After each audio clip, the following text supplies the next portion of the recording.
Қайырлы күн достар, бүгін сіздерге арестті өз бетімше қалай шешеміз, сол жайында сіздерге видео сабақ түсіретін боламын. Соңына дейін менімен бірге болыңыз. Ең алдымен реестр должников сайтына кіріп алатын боламыз. Осы жерде реестр должников и запретов осыны басамыз. Енді мына жерде тұрған введите ин дейді. Осы жерге инімізді теретін боламыз. Инімізді жазып, бізде арест бар, не жоқ, соны тексеріп алатын боламыз.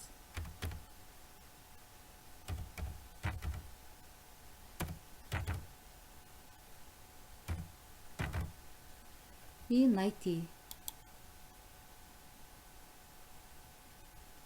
Мінекей достар, бізде екі арест бар екен. Енді осы жерде, мына жерде көк жазу аты жөніміз тұрған көк жазудың үстін басамыз. Мінекей осы жерде нотариальный палата болса, біз бұл арестті оңай шеше аламыз. Және бұл жерде кім қойған арест, сол барлық тұратын болады. Коллекторский агентство болса коллекторский, или банк болса банк, және частный судебный исполнитель аты жөні, осы жерде номері, электронный почтасы, адресі, номері барлығы, және қанша сумаға арест қойылғаны барлығын осы жерден көрсек болады. Енді осы жерде бізге керегі, мына жерде частный судебный исполнительдің телефон номері және аты жөні и электронный почтасы керек болады. Енді бұдан шығамыз. Келесі бізде сайттан шықпай, мына жерде войти деген батырма бар, соған кіреміз. Егер бұл сайтқа тіркелмеген болсаңыз, ең алдымен регистрация жасап, ЭЦП арқылы регистрация жасаймыз. Менде алдын ала регистрация жасап қойғанмын, сол үшін ЭЦП парольмен кіретін боламын. Егер сіздер тіркелмеген болсаңыздар, мына жерде зарегистрироваться дегенді басып,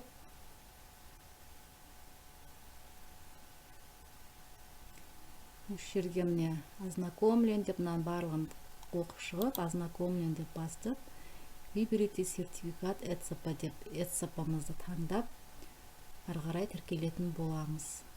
Енді бізде бұл сайтқа тіркеліп қойғанбыз алдын ала. Сол үшін сіздерге сразу қалай кіретінін көрсетейін. Войти ЭЦП, ваш компьютер, продолжить. Енді кімнің атынан албатсыз, кімнің арестін шешесіз, сол адамның ЭЦП-сын таңдап кіретін боламыз.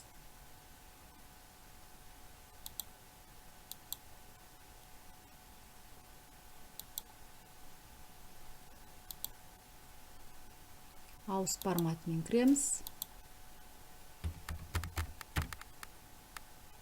Открыть, подписать. Исполнительное производствоға кіреміз. Осы жерде астына түскенде строк на странице деген тұрады. Осын басамыз. Осы жерде соңында 100 деген тұр. Соны басамыз. Міндетті түрде 100 дегенді басамыз. Айтпесем, бізде барлығы шықпай қалуы мүмкін. Енді мінекей бізде осындай аресттердің қойған исполнительный надпистерді, барлығын исполнительный лист, барлығын осы жерден көруге болады. Қандай нотариус қойды арестке, сол жайында осы жерден алатын боламыз. Мінекей бізде арест қойған алдын, и мыналар шешілген уже. Екеуі шешілген, а мынау бізде на исполнение болып тұр. Окончено дегендер, бұлар бізде уже отмена болған аресттер. На исполнение болса, бізде әлі шешілмеген аресттер. Біз енді осы арестті шешіп, мен сіздерге көрсететін боламын. Енді осы жерде, мына жерде на исполнение деп тұр. Бізде мына жерде кім қойған, қай коллектор барлығы көріп тұрады, қай сумаға. И судебный исполнительдің аты жөні шығып тұрады. Енді осы жерде бізге мына жерде тұрған исполнительное производство деген көк жазу тұр ғой цифрмен. Соның үстін басамыз. Енді осы жерде астына түскенде, мына жерде астына түсеміз осы жерде. Енді осы жерден біз исполнительный надписті тауып аламыз. Мінекей бізде мынау документы деген тұр. Осыны ашамыз.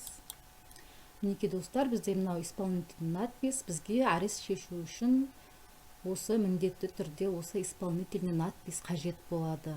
Енді өзімізге бұны сақтап аламыз. Жоғарыда тұрған стрелканы басып, өзіміз жоғалтып алмау үшін атын өзгертсек болады. Мысалы, исполнительный надпис. Өзіміз ұмытпайтындай.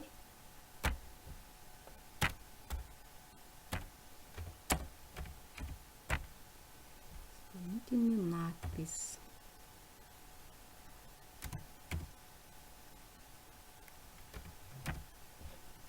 Мінекей сохранить.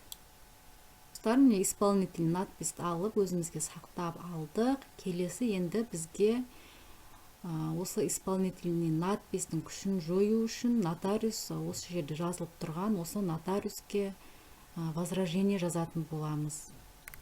Ол үшін возражение менде дайын тұр. Алдын ала дайындап қойғанмын. Возражениені ашып алдық. Бұл жерге не толтырамыз? Ең алдымен осы жерде нотариустың аты жөні, менде просто мен сіздерге мысал ретінде көрсетіп жатырмын. Мына исполнительный надписпен возражениенің нотариустар сәйкес келмейді. Менде дайын үлгісін сіздерге үлгі есебінде көрсетіп жатырмын уақыт кетірмес үшін. Осы жерде тұрған, сіздерде осылай тұрады исполнительный надпис. Осы жерде, мына жерде кім тұрады? Осы жерге әкеп, мына жерге нотариустың аты жөнін жазатын боламыз. Және лицензия деген жерге, мінекей, государственный лицензия, Алматинский область. Осы жерге осы лицензияны номерін, осы возражениеге, мына жерге жоғарыға қоятын боламыз. Және осы кісінің электрондық почтасын Google-ден аты жөнін іздесеңіздер барлығы шығады. Сол жерден электрондық почтасын тауып алсаңыздар болады. Осы жерге солай электрондық почтасын жазып кетеміз. Және кім жазып жатыр возражениені? Арестін шештіріп жатқан кісі, осы жерге сол кісінің аты жөнін, және инын, адресін, қай жерде тұрады, көшесін барлығын жазамыз. Және телефон номерін и электрондық почтасını жазып кетеміз. Енді возражениеге келсе қалай жазылады? Исполнительный надпис нотариуса деген жерге, мына жерде номер тұр ғой. Осы жерде бізде номерінің астына түскенде исполнительный надпис зарегистрировано в реестре за деп тұр номер. И осыны мына жерге әкеп тіркейтін боламыз. Келесі бізде қай күні нотариустан исполнительный надпис келді, қай күні алынды. Бұл числоны біз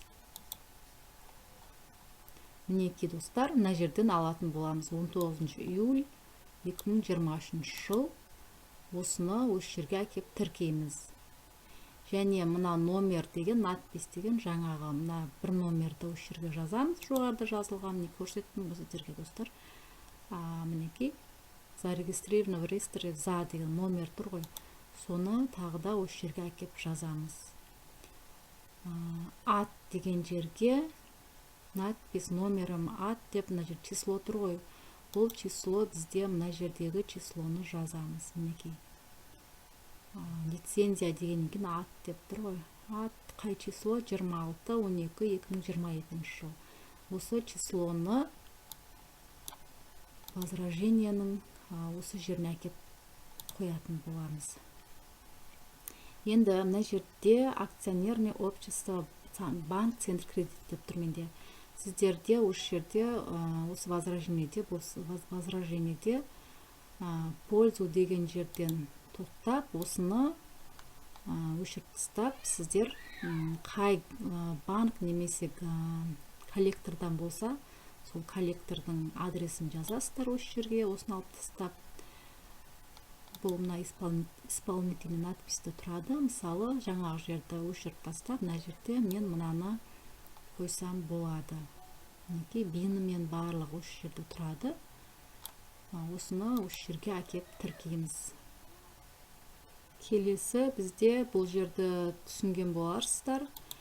Енді мына жерде барлығын мұқият қарап шыққан кезде, кроме того, подлежат изысканию в пользу указанного юридического лица расходы по совершенной исполнительной надпись деп. Яғни бұл жерде мынау ЧСИ-дің өзінің услугасы 5800 теңге. Бұл мына жерде тұрады, мінекей. Лица расходы по совершенной исполнительной надпись суммы деп тұр ғой. Осы сумма осы жерге әкеп толтырылады. Енді общая сумма, подлежащая взысканию, составляет деген жерде мне общая сумма деген кезде исполнительный надписте тұрады.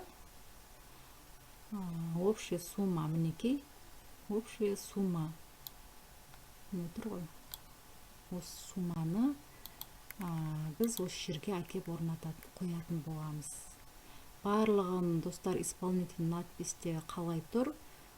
Сол сумманы барлығын осы жерге әкеліп, сол бойынша возражение жіберетін боламыз нотариусқа. Мінекей мынаның барлығын статьяларын барлығын оқып шықсаңыздар болады, барлығы. Енді бұл жерде өзгертетін заттарды ғана көрсетіп жатырмын сіздерге. Прошу вас деген жерге отменить учетный вам исполнительный надпись деген жер бар ғой. Бұл жерге жаңа біз қойып кеттік қой, мына жердегі зарегистрирован номер. Осы номерді тағы да осы жерге қоятын боламыз. Мынаны жоғарыдан қарап көрсеңіздер болады. Ат деп қойдық қой мына жерде. Қай күні бізді іздеу басталды деген сондай мағынада мынау осы число осы жерге тағы да әкеп қоятын боламыз. Мына жерге мына жерге жаңағы банк немесе коллекторский болса осы жерге барлығын қоямыз. Келесі мына жерде бізде общий сумманы жазатын боламыз. Бұл мына жерде бізде көрсетіліп тұр. Исполнительный надпись мінекей. Общая сумма деген жерде міне осы сумманы осы жерге алып келіп жазбаша түрінде де осылай мына жерде мінекей жазбаша түрімен тұрады. Соны копировать етіп біз осы жерге орнататын боламыз. Келесі бізде постановление об отмене исполнительный надпись направить на электронный почту деп осы жерге өзіміздің мына жоғарыда көрсеткен электрондық почтамызды осы жерге алып келіп осы жерге жазатын боламыз. Клиенттің аты жөні, кім жіберіп жатыр, сол кісінің аты жөні, және мына жерге подпись қоямыз и жіберген күн числомызды жазып осы жерге сохранить етіп өзіміздің файлғаннан басып скачать етіп аламыз. Барлығын сақтап алдық. Исполнительный надпись дайын, возражение дайын. Келесі қадам бізде электронный почтаға кіреміз. Электрондық почтамызға кірдік. Мына жерде көрсетілген электрондық почта жаңағы және де көрсетілген бізде почтаға соңында көрсеттік қой. Постановление об отмене исполнительный надпись направить на электронный почту деп. Сол үшін осы электрондық почтамыз бір-біріне сәйкес келу керек, сол почтаны жазатын боламыз. Енді написать письмо. Осы жерде біз нотариустың данныйлар тұрған жерде жоғарыда электрондық почтасын көрсеттік қой. Осы почтаны біз мына жерге алып келіп жазатын боламыз. Мына жерде прикрепить файл деген тұрады. Мына жерге мысал ретінде мен жаза салайын. Мысалы кімге жіберіп жатырмыз. Мысалы мынау бізде нотариустың электрондық почтасы. И мына жерге темамыз жазамыз. Не себеп, не туралы тема. И мына жерде прикрепить файл деп жаңағы жазып дайындап алған возражениемізді осы жерге алып келіп прикрепить етеміз.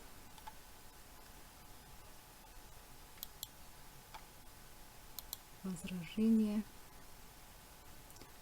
Открыть. Мінекей. Тағы келесі, енді біз исполнительный надпись. Жаңағы сақтап алған исполнительный надписті тоже осы жерге прикрепить етеміз.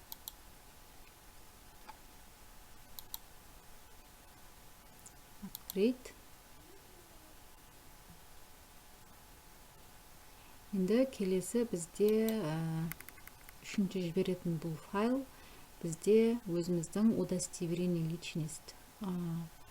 Соның PDF форматқа өткізіп,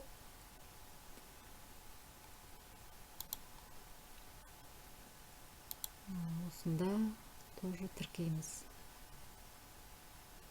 Мінекей достар, енді осы жерде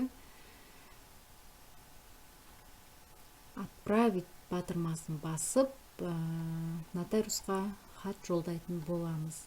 Нотариустар бізде бір күнде немесе кейбіреулер 2 күн, 3 күнде жауап беріп жатады. Кейбіреулер даже 3 сағатта да жауап беретін нотариустар болады бізде.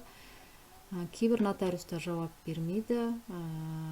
Ол нотариустарды сот арқылы ғана шеше аламыз, сот кабинетімен. Оның да сабағын алдағы уақытта сіздерге көрсететін боламын. Енді келесі бізде осы отправить етіп жібергеннен кейін бізде нотариус осы біз жіберген возражениені танысып шыққаннан кейін бізге ол жауап жазатын болады. Мен сіздерге қазір дайын үлгісін көрсететін боламын.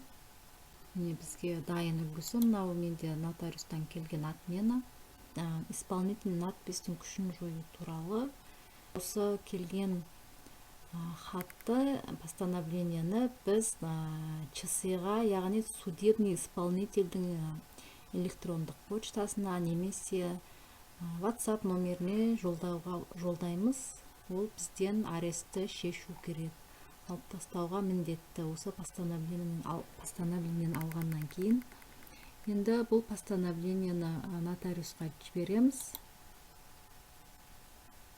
Частный судебный исполнительге жолдайтын боламыз.